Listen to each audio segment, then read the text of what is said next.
Assalamualaikum warahmatullahi wabarakatuh. Halo, perkenalkan nama saya Veronica Mutariudiati dengan NIM I1D020062. Pada kesempatan ini saya akan memaparkan materi mengenai metabolisme zat besi. Nah, sebelumnya zat besi merupakan essential trace element yang paling penting dengan jumlah di dalam tubuh 2-4 gram. Bahan makanan yang mengandung zat besi dibagi menjadi dua sumber. Yang pertama, ada sumber makanan zat besi heme yang bersumber dari protein hewani seperti daging merah, ikan, dan produk olahannya. Nah, yang kedua, ada sumber makanan zat besi non-heme bersumber dari protein nabati seperti brokoli, kentang, bayam, kacang-kacangan, dan lain-lain. Nah, untuk asupan zat besi manakah yang lebih baik kita konsumsi, zat besi heme atau non-heme? Jawabannya, sebetulnya zat besi non-heme memiliki kandungan zat besi yang lebih tinggi dibandingkan dengan zat besi heme.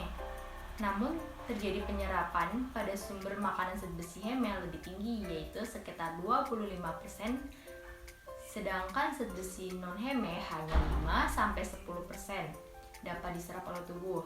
Nah, pada sumber zat besi yang berasal dari heme, zat besinya menempel dengan asam amino, sementara pada sumber zat besi non-heme, zat besinya menempel pada komponen makanan sehingga harus dipisahkan dari komponen makanan lalu dipisahkan lagi dari asam aminonya. Nah, untuk hidrolisis atau pemisahan antara zat besi yang dikandung oleh sumber zat besi non-heme dengan komponen makanan lainnya dibantu menggunakan HCl dan enzim protease di dalam lambung dan usus halus. Kemudian, untuk sumber zat besi heme langsung dipisahkan dari asam aminonya dan langsung bisa diolah oleh tubuh. Adapun pertimbangan lainnya yaitu dari jenis zat besi itu sendiri. Nah, jenis zat besi ada dua, ada ferro dan ferri.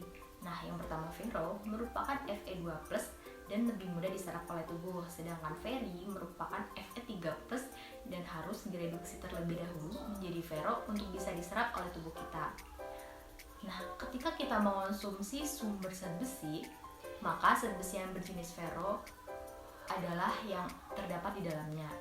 Oleh karena itu, lebih mudah diserap oleh tubuh. Nah, apabila kita mengonsumsi sumber zat besi non-heme, zat besi yang di dalamnya berbentuk zat besi ferri, sehingga ketika zat besi non-heme bisa dipisahkan dari komponen makanan dalam tubuh, lalu dipisahkan lagi dari asam aminonya, dalam hal ini masih berbentuk ferri, sehingga perlu direduksi lagi dengan vitamin C agar bisa berubah menjadi Fe2+ atau ferro dapat diserap oleh tubuh kita.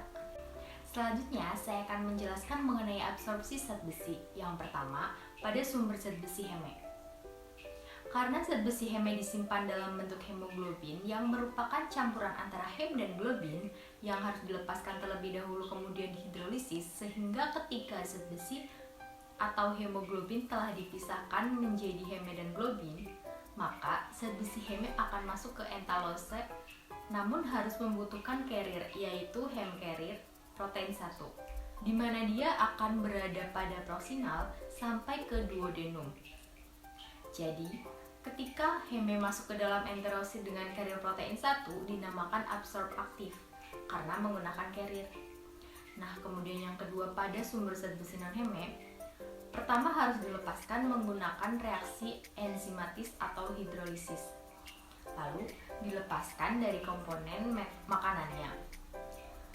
Dilepaskan dari protein pengikatnya yaitu asam amino, dan selain itu, karena zat besi non-heme merupakan jenis ferri, maka zat besinya harus direduksi terlebih dahulu menjadi bentuk ferro dengan bantuan vitamin C atau asam askorbat. Zat besi ini akan berjalan dari lambung sampai ke usus halus.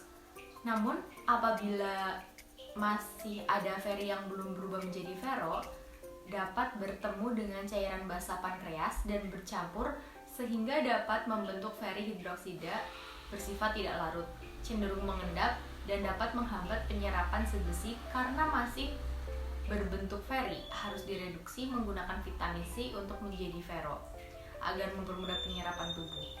Nah, setelah sama-sama menjadi ferro, maka zat besi akan diabsorpsi melalui transporter dengan bantuan divalen kation transporter 1 di duodenum. Setelah mengalami absorpsi pada duodenum, maka akan ditransportasikan menggunakan transferin yang dimana di dalam tubuh sendiri terdapat 2-4 gram zat besi dan yang 65%-nya di hemoglobin, 10%-nya di mioglobin, dan 1-5%-nya menjadi bagian enzim dan sisanya ada di dalam darah. Antara zat besi satu dengan yang lain memiliki sebuah interaksi, yaitu interaksi antagonis maupun interaksi sinergis. Penyimpanan utama zat besi yaitu berada pada ferritin. Terdapat zat besi yang tidak dapat diambil oleh transferin, maka akan disimpan di usus, hati, limfa sebagai ferritin. Ketika zat besi melebihi kapasitas penyimpanan ferritin, akan disimpan di hemosiderin. Hemosiderin ini yaitu senyawa ikatan protein besi yang stabil di hati. Pada zat besi memiliki 5 interaksi antagonis dengan 5 zat gizi lainnya, di antaranya kalsium, mangan, tembaga, fosfat, dan zinc. Untuk kalsium dan zinc, karena memiliki tempat masuk yang sama dengan zat besi, yaitu tempat masuk diameter 1 yang mengakibatkan mereka saling berebut untuk dapat masuk ke dalam kencur tersebut. Kemudian untuk tembaga dan zinc, untuk tembaga dan zat besi karena memiliki kompetisi penyerapan ketika di usus halus. Kemudian untuk mangan dan fosfat karena memiliki kompetisi dalam penyerapan di dalam tubuh. Zat besi memiliki interaksi sinergis dengan kalium dan potasium, dan menurut beberapa jurnal, zat besi juga memiliki reaksi sinergis dengan vitamin A karena apabila dikonsumsi dalam waktu yang bersamaan dapat menaikkan kadar gula sehingga tidak saling mendominasi satu sama lain.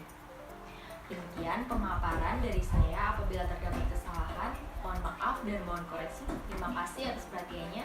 Assalamualaikum warahmatullahi wabarakatuh.